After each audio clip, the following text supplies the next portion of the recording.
Mai ngā tama o te kuratuarua o roto hoka hoka. Kua riro rātou, hei toa haupōro. Looks good. Way better than the last one there, eh, George? It's a huge honour, firstly, for us to be able to actually participate for the first time in a couple of years.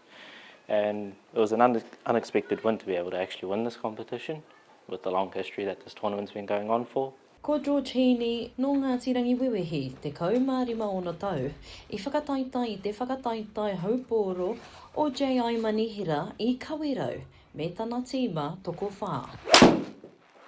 81 metres. What'd you hit? Pitching range. Oh yeah, that's pretty good. Like maybe just move your weight a bit more. Were you moving your weight?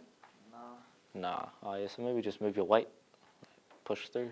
So there's a field of 96 players that come from Taupo, Tauranga, Whakataane and Rotorua. So we all come together to be able to compete against each other, where we typically wouldn't be able to in just Rotorua events.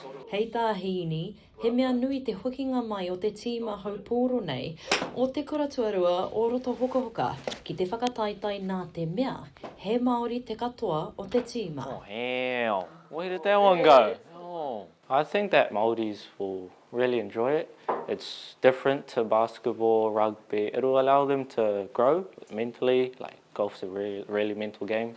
It'll allow them to be able to use it in their life mentally.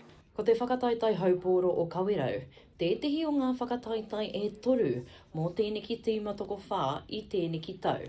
Nā reira, he aha te mea ka whai ake mō ēnei tama. Our next goal is to be able to win the Eagles tournament in Te Puke next term. We'll be able to win 2 out of the 3 tournaments. Damn, look at that trophy. Nice. Western Heights. I could say after all the work, eh? Nice. Ko te tūmanako o ngā tama, kia eke rātou ki ngā whakataitai haupōro āmotu a tōna wā. Kia whai ingoa hoki tō rātou kura ki te ao. Mai o hapānapa, Aukaha.